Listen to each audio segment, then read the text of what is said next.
Assalamualaikum warahmatullahi wabarakatuh. Perkenalkan, nama saya Muhammad Rafli dengan NIM 24086375. Jadi pada kesempatan kali ini saya akan menjelaskan materi P3K pada keadaan darurat tertentu seperti serangan jantung dan stroke.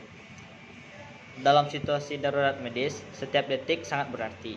Pertolongan pertama pada kecelakaan yang cepat dan tepat dapat menjadi penentu antara hidup dan mati seseorang, terutama pada kondisi kritis seperti serangan jantung dan stroke. Memahami langkah-langkah dasar P3K bukan hanya penting untuk tenaga medis, tetapi juga untuk setiap individu agar mampu memberikan bantuan awal sebelum tim medis profesional tiba. Mengapa P3K itu penting dalam situasi darurat? Yang pertama itu ialah respon cepat. Setiap menit yang terbuang dapat memperburuk kondisi korban. P3K memastikan tindakan segera diambil. Yang kedua, menyelamatkan nyawa. Intervensi dini dapat mencegah kerusakan permanen atau bahkan kematian. Yang ketiga, stabilisasi kondisi. P3K membantu menstabilkan korban hingga bantuan medis profesional tiba. Pentingnya P3K dalam situasi darurat tidak bisa diremehkan. Ini adalah jembatan pertama antara kejadian tak terduga dan penanganan medis profesional. Dengan pengetahuan P3K, seseorang dapat memberikan perawatan awal yang kritis, mengurangi tingkat keparahan cedera, dan meningkatkan peluang pemulihan korban. Selanjutnya yaitu mengenali gejala serangan jantung. Yang pertama-tama ialah kita mengenali gejala serangan jantung. Apa yang harus diperhatikan? Yang pertama ialah nyeri dada. Rasa nyeri atau tekanan kuat di bagian tengah dada yang bisa menjalar ke lengan kiri, leher, rahang, atau punggung. Yang kedua ialah sesak napas. Kita sulit bernapas, merasa tercekik, atau napas pendek. Yang ketiga, keringat dingin. Berkeringat tanpa aktivitas fisik, kulit terasa dingin dan lembab. Yang keempat, mual dan pusing.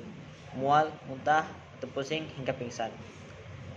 Serangan jantung adalah kondisi medis darurat yang memerlukan perhatian segera. Mengenali gejalanya adalah langkah pertama yang penting untuk menyelamatkan nyawa. Gejala dapat bervariasi antara individu, namun nyeri dada adalah tanda paling umum. Nah, langkah-langkah P3K awal untuk serangan jantung ialah yang pertama, panggil bantuan.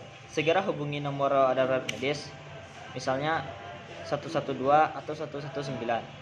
Yang kedua ialah cari posisi yang nyaman. Bantu korban untuk duduk dalam posisi tegak, sandarkan punggung dan topang lututnya. Yang ketiga, longgarkan pakaian. Longgarkan pakaian yang ketat di sekitar leher dan pinggang. Yang keempat, berikan aspirin jika sesuai. Jika tidak ada alergi dan sadar penuh, berikan 1 tablet aspirin. Setelah mengenali gejala, tindakan P3K yang cepat dapat meminimalkan kerusakan pada otot jantung. Prioritas utama adalah memanggil bantuan medis, lalu membantu korban merasa senyaman mungkin. Hindari memberikan makanan atau minuman kecuali aspirin jika memang diperlukan dan tidak ada kontraindikasi. Materi yang selanjutnya adalah memahami gejala stroke. Stroke adalah kondisi yang disebabkan oleh gangguan aliran darah ke otak yang menyebabkan kematian sel otak. Penting untuk segera mengenali tanda-tandanya karena penanganan dini sangat mempengaruhi hasil pemulihan. Metode FAST adalah cara mudah untuk mengingat gejala utamanya. Apa itu metode FAST? FAST itu merupakan singkatan dari Face, Arm, Speech, dan Time. FAST, wajah. Perhatikan apakah salah satu sisi wajah terlihat kendur atau mati rasa. Minta korban untuk tersenyum, apakah satu sisi mulutnya tertarik ke bawah. Yang kedua adalah arm atau lengan. Minta korban mengangkat kedua lengan, apakah salah satu lengannya terjatuh atau tidak bisa diangkat.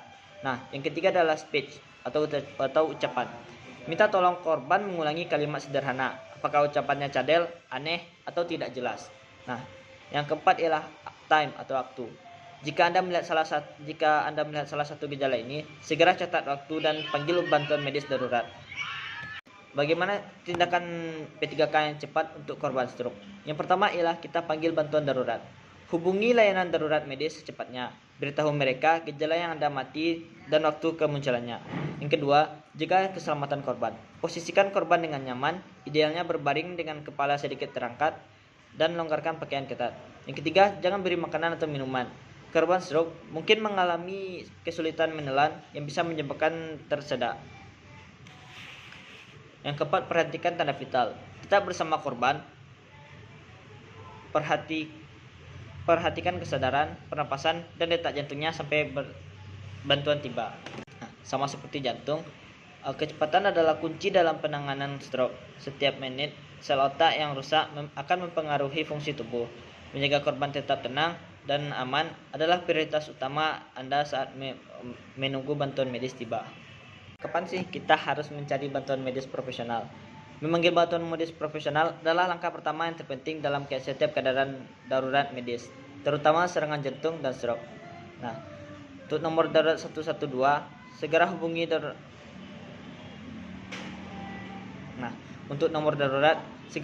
nomor darurat lokal Anda. Untuk nomor darurat, segera hubungi nomor darurat lokal kita seperti nomor 112 atau 119. Nah, 5 menit emas. Waktu sangat berharga. Setiap menit yang terbuang mengurangi peluang pemulihan penuh. Yang ketiga, 24/7 ketersediaan. Layanan darurat tersedia 24 jam sehari selama 7 hari seminggu.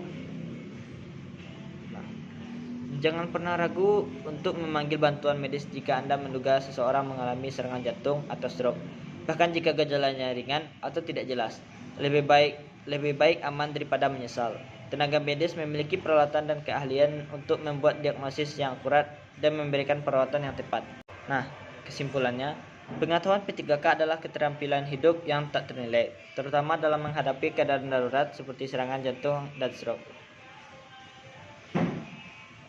Tingkat kesadaran, edukasi diri dan orang di sekitar tentang gejala kritis, latih keterampilan, ikuti kursus P3K untuk praktik langsung, bertindak cepat, jangan ragu untuk memanggil bantuan dan memberikan P3K awal. Dengan memahami gejala dan langkah-langkah P3K yang tepat, setiap individu dapat menjadi pahlawan di saat krisis. Ingatlah, tindakan Anda di menit-menit pertama dapat membuat perbedaan dalam hasil akhir bagi korban. Teruslah belajar, berlatih, dan persiapkan diri Anda untuk bertindak. Baiklah, mungkin cukup sekian presentasi dari saya. Wassalamualaikum warahmatullahi wabarakatuh.